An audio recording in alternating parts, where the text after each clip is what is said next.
다음 주제는 이미 강도 사건으로 알려졌던 사건이 반전을 맞았다고 하는데요. 강도로 위장해 자신의 남편을 청부 살해한 60대 여성이 경찰에 붙잡혔다고 합니다. 먼저 이 강도 사건은 좀 어떻게 알려져 있는 건지요? 근데 부산에서 이제 70대 노인이 살해가 됩니다. 네. 근데 살해가 됐는데 살해를 한 다음에 이제 시간이 조금 지나서 그 살해된 노인의 부인과 딸이 돌아요. 그러니까 딸을 둘을 또 결박을 합니다. 그리고 집에 있던 240만 원을 가지고 나가죠. 그러면 외형적으로 보면 이건 전형적인 일반적인 이제 강도 사건을 볼 수 있죠. 그런데 경찰에서 여러 가지 조사를 해보니까 이제 CCTV랄지 휴대전화랄지 이제 블랙박스 이런 걸 전체적으로 조사해 보니까 이것이 짜여진 각본에 의한 거였다는 거예요. 그래서 사망한 사람의 이제 부인이 미리 문을 열어놓고 그래서 살해할 수 있도록 도와줬고요. 그다음에 나중에 의도적으로 들어와서 결박을 당한.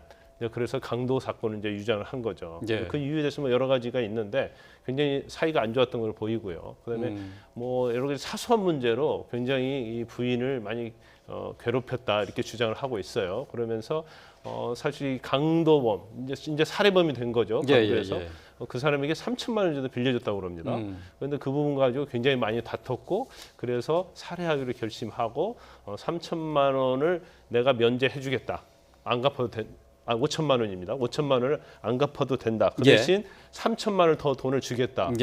사업자금으로 그렇게 해서 살해를 해주면 사업자금 3천만 원을 더 주겠다는 식으로 서로 유장을 해서 결국 자신의 남편을 살해한 그런 사건이죠.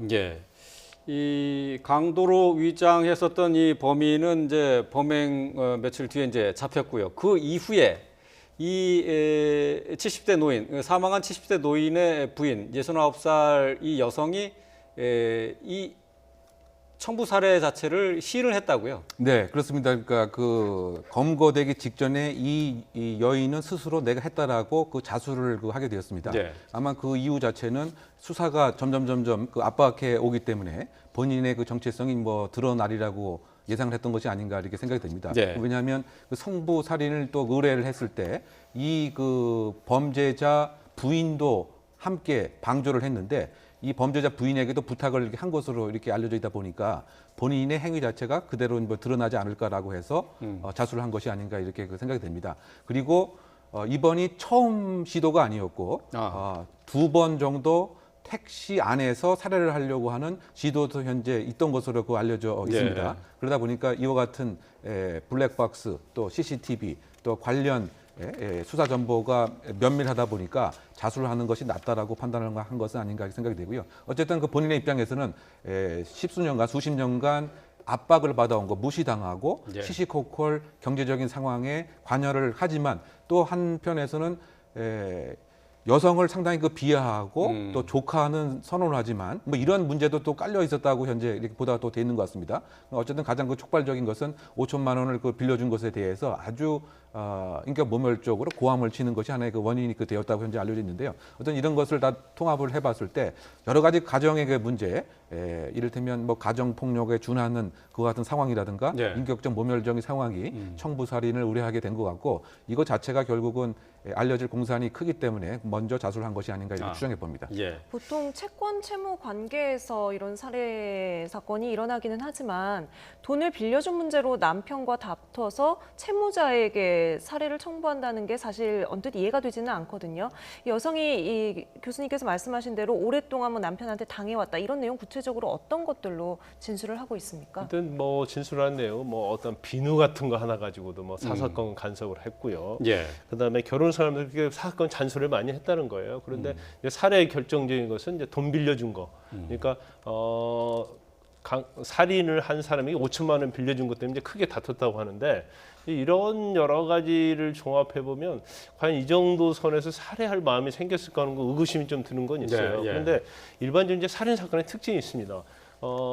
일단 피해자는 사망을 하잖아요. 그러면 모든 살해의 동기 자체를 피해자에게 다 전가하는 경향이 있어요. 왜냐하면 사망한 피해자는 말을 할 수가 없기 때문에 그래서 이 살해의 동기 자체에서 어떤 정상 참작을 받으려는 경우가 굉장히 많아요. 그래서 실질적으로 살해의 동기가 자신의 이익을 위한 거였고 뭐 경우에 따라서는 아주 뭐 치밀하게 어떤 의도적인 그런 살인이 많아요. 그러니까 자기가 어떤 핍박을 받지 않았어도 마치 살해를 하고 나서 들켜서 법정에 섰을 때는 이것이 핍박을 받고 내가 살해를 어쩔 수 없이 할 수밖에 없었던 이제 예. 그런 상황을 몰아가는 경우가 굉장히 많죠.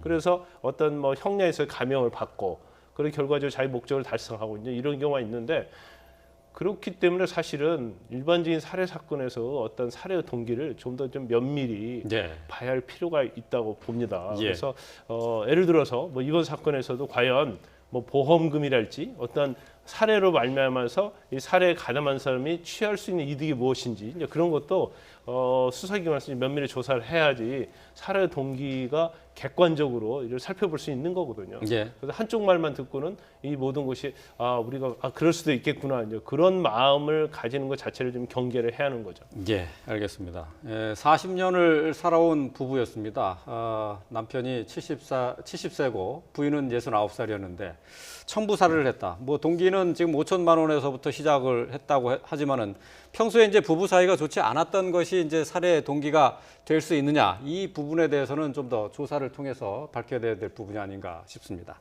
네, 지금까지 이홍혁 건국대 경찰학과 교수 그리고 김광삼 변호사와 함께 이번 주 사건 사고 소식 이야기 나눴습니다. 두 분 오늘 말씀 감사합니다.